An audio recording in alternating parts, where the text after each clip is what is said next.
Ir a la iglesia, orar, buscar de Dios, decir Dios te bendiga, pedir la bendición a los padres, la religión, la tradición. Lo que hace tan solo una generación parecía tan estable, hoy día se ve desafiado y cada vez con más fuerza. Esta nueva generación le dice cada vez con más convicción no a la tradición, a la fe de sus padres, a la religión de sus antepasados. Se percibe en el ambiente una frialdad creciente, una apatía hacia lo religioso, una indiferencia ante la Biblia e incluso un desprecio hacia la iglesia. Por alguna razón, la opinión popular se ha inclinado a pensar que la religión es una superstición y que la ciencia ha enterrado a Dios. Existe una película llamada El violinista en el tejado y cuenta la historia de un lechero llamado Dave, un hombre profundamente tradicional. Dave era un patriarca judío cuya vida giraba en torno al futuro de sus hijas, a quienes amaba entrañablemente. Con el deseo de asegurarles un buen porvenir, acudió al casamentero del pueblo, confiando en que encontraría para ellas los mejores esposos,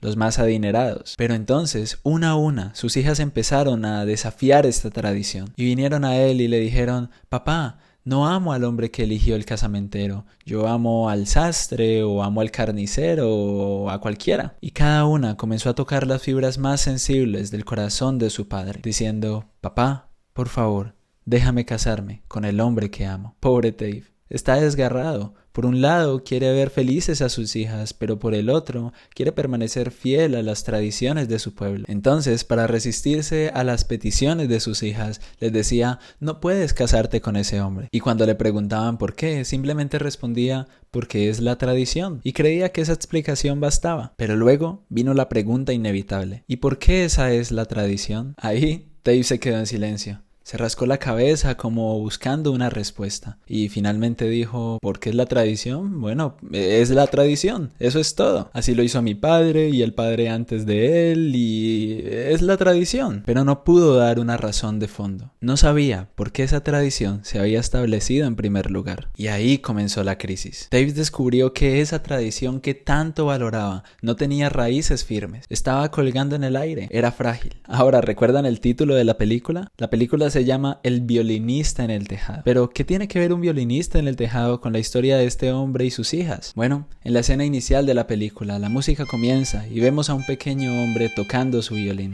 en lo alto de un tejado inclinado. Es una imagen simbólica. Este violinista es una metáfora de toda la historia. Alguien tratando de mantener el equilibrio en una posición sumamente precaria. Uno espera que en cualquier momento resbale y caiga y se estrelle. Esto es una ingeniosa metáfora de lo que pasa cuando nuestras creencias y costumbres no están bien fundamentadas. La frase recurrente de Dave de «es la tradición» comienza siendo fuerte, pero poco a poco se ve expuesta como algo que él mismo no sabe explicar. Y esta tensión es muy similar a la que muchos jóvenes experimentan hoy con respecto a la fe cristiana. ¿Por qué voy a la iglesia? ¿Por qué orar? ¿Por qué creer en la Biblia? Y si las respuestas son simplemente porque así lo hicieron tus padres, estas convicciones se tambalean como un violinista en un tejado. Pero la solución no es desechar la tradición, sino entender su razón de ser. Las tradiciones cobran sentido cuando se conectan con la verdad que las sostiene. Pero entonces, ¿qué hay de la tradición del cristianismo? ¿Será que el cristianismo sí es verdad? Bueno, eso es lo que vamos a estar explorando en este curso llamado Fe Razonable, el cual es sobre veracidad cristiana y apologética. Ahora, ¿qué es la apologética? La apologética es la defensa de la fe. Y aunque más adelante vamos a profundizar más sobre qué es lo que significa la apologética, por ahora nos basta esta definición: la defensa de la fe. ¿Y por qué este curso se llama Fe Razonable? Porque este es el nombre del ministerio con el que trabajo, y nuestra misión es mostrar que la fe cristiana es verdadera y puede defenderse con razones claras. Es una fe razonable. Hablamos de los temas de hoy en día con lógica, razones y firmeza, pero también con respeto y amabilidad. Aquí en pantalla les pongo a nuestro presidente, se llama William Lane Craig y él es un filósofo. Pero permítame explicar qué significa ser filósofo, ya que en mi experiencia algunos se confunden con este término. Hablemos primero de qué no es un filósofo. Hay quienes piensan que un filósofo es el que dice que todo es relativo. No es eso. Tampoco es un ateo. Algunos creen que el filósofo no puede ser cristiano, o que la filosofía es del diablo, o que todos los filósofos los va a mandar Dios para el abismo. Pero tampoco es eso. Hace tiempo un joven me preguntaba: ¿y si yo me meto a estudiar filosofía, hay qué? ¿Qué me puede pasar? Y yo sé que lo que en realidad me estaba preguntando es, ¿perderé mi fe si me meto a estudiar filosofía? Y pasa lo mismo con muchos jóvenes que piensan estudiar una carrera relacionada con la ciencia. ¿Perderé mi fe si estudio física, biología o química? La respuesta es no. Louis Pasteur fue un químico y microbiólogo francés, y él dijo que la poca ciencia te aleja de Dios, mientras que la mucha ciencia te devuelve a Él. Y algo similar fue expresado por Werner Heisenberg, a quien se le atribuye la cita que dice que el primer sorbo de la ciencia te vuelve ateo, pero al final del vaso Dios te está esperando. Entonces no te va a pasar nada por estudiar ciencia. De hecho, en la historia vemos a muchos científicos que fueron cristianos. Algunos de los antiguos son Isaac Newton y Johannes Kepler. El uno era físico y matemático y el otro era astrónomo. Para ellos, estudiar la naturaleza era estudiar las obras de Dios. Algunos más recientes son Francis Collins, por ejemplo, un genetista que es llamado padre del genoma humano. O John Polkinghorne, que fue un físico de partículas y que era un sacerdote anglicano. Y filósofos cristianos también han habido. C.S. Lewis, quien fue el escritor de Crónicas de Narnia, de hecho era un filósofo cristiano. O Alvin Plantinga de la Universidad de Notre Dame, otro filósofo cristiano. Y también William Lane Craig, de quien debería estar hablando en este momento, pero no sin antes aclarar que un filósofo es un pensador. Es alguien que busca entender las grandes preguntas de la vida, usando la razón y el pensamiento crítico. Y les tengo noticias,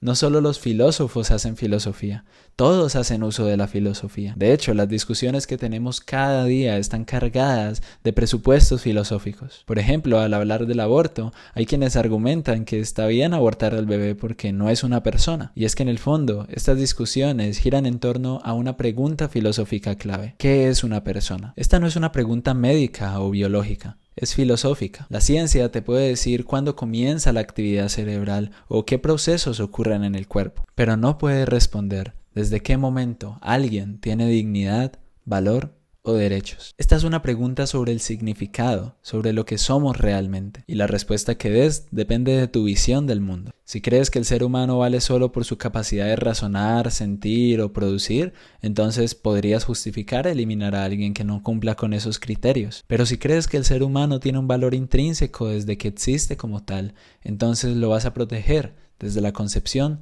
hasta la muerte natural. Y esta diferencia puede significar la vida o la muerte de millones. La filosofía no es un lujo que se dan 4 desocupados que dicen solo sé que nada sé. No es una pérdida de tiempo. Es nuestro deber como seres humanos y mucho más como hijos de Dios. Y escucha bien esto. Si no piensas filosóficamente, alguien más pensará por ti y quizás no a tu favor. Ahora sí, como les decía, William Lane Craig es un filósofo, es teólogo y es un apologista cristiano. Ahora, si apologética es la defensa de la fe, ¿qué será un apologista? Es alguien que defiende la fe. Craig está especializado en filosofía de la religión y en argumentos a favor de la existencia de Dios. Algunos no sabían que existen argumentos en favor de la existencia de Dios, pero en este curso vamos a estar viendo algunos de ellos. Craig fundó Fe Razonable para equipar a los cristianos en la apologética. ¿Y qué decimos que es la apologética? La defensa de la fe. Les presento también a los directores de capítulo que tenemos en Fe Razonable, y muchos se pueden preguntar ¿qué es un capítulo? Bueno, los capítulos de Fe Razonable son básicamente una forma de cumplir la misión del ministerio a nivel local. Y ya que la misión de Fe Razonable es mostrar que la fe cristiana es verdadera y puede demostrarse con razones claras, los capítulos son grupos de personas que nos reunimos para estudiar sobre doctrina y apologética y capacitarnos para compartir el evangelio con personas no creyentes. Tyson James es el director global de capítulos de Fe Razonable y Raúl es el director para América Latina. Después de formarme en teología, apliqué y fui aceptado como director de capítulo en Fe Razonable para Colombia. En este momento hay 4 capítulos de Fe Razonable en Colombia y uno de ellos es el mío, ubicado en mi iglesia local. Estamos logrando grandes cosas en asociación con este ministerio. Por ejemplo, desde mediados del año pasado hemos llegado a decenas de millones a través de los videos que estoy produciendo para ganar escépticos para Cristo. Y Fe Razonable ha sido de gran apoyo. Los invito también a que puedan buscar la página web. Pueden buscarnos como Fe Razonable en Google. No solo encontrarán allí la información sobre los capítulos, sino que encontrarán recursos sobre apologética, respuestas a preguntas frecuentes del público y en general acceso a los materiales escritos del Dr. William Lane Craig. Este soy yo posando como la Mona Lisa. Y aquí aparece que soy teólogo. ¿Y qué es eso? Bueno, teología viene de 2 palabras. Theos, que significa Dios, y logos, que significa estudio. Por lo tanto, teología significa el estudio de Dios. Pero muchos, incluso cristianos, no saben qué es teología. De hecho, recuerdo una vez a los 17 años que estaba leyendo un libro sobre teología en uno de los salones de mi iglesia y una persona entró y me preguntó qué estaba leyendo. Yo le dije que estaba leyendo un libro de teología y él me dijo con voz poética: escúchame, joven, el primer sorbo de la ciencia te hará ateo, pero al final del vaso Dios te está esperando. Y yo estaba tan tranquilo solo estudiando un libro sobre Dios. Otra cosa que me pasa es que a veces me preguntan qué fue lo que estudié y ya hasta me da pereza contestar, porque me suelen ocurrir una de dos cosas. Una es que me pregunten: ¿y usted qué estudió? ¿Teología? ¿Biología? Teología. Ah, ya, teología. ¿Y qué es teología? Y si no es eso, es que me dicen: ¿y usted qué estudió? Teología. Ah, ¿estudió para ser cura? Me pasa todo el tiempo. Lo demás que hay aquí sobre mí, ustedes ya lo conocen, así que vamos a pasar directamente a hablar sobre los temas que vamos a tratar en este curso. No sin antes mencionarles que muchos de los contenidos que vamos a estar tocando en este curso están basados en este libro que se llama Reasonable Faith, que es Fe Razonable. También está la versión en español, esta es la que yo tengo, está un poco viejita porque le he dado bastante uso, pero ustedes lo pueden conseguir. Creo que está por Publicaciones Querigma en español, pero si saben inglés les recomiendo la versión en inglés. Aquí les tengo la tabla de contenido. En la introducción estaremos viendo qué es y para qué sirve la apologética. Ese será nuestro próximo video. Luego habrá un video acerca de la fe, sobre cómo sabemos que el cristianismo es verdad. Luego tendremos un video sobre el ser humano, sobre el hombre, sobre lo absurdo de la vida sin Dios. Después tendremos una serie de videos acerca de la existencia de Dios. Vamos a estar presentando argumentos en favor de la existencia de Dios. En la cuarta sección estaremos hablando sobre la creación, acerca del problema del conocimiento histórico y de los milagros. Nuestra quinta sección será acerca de Cristo, acerca de su resurrección como un hecho histórico. Y para concluir les tengo un bonus especial, y esto sí no está en el libro,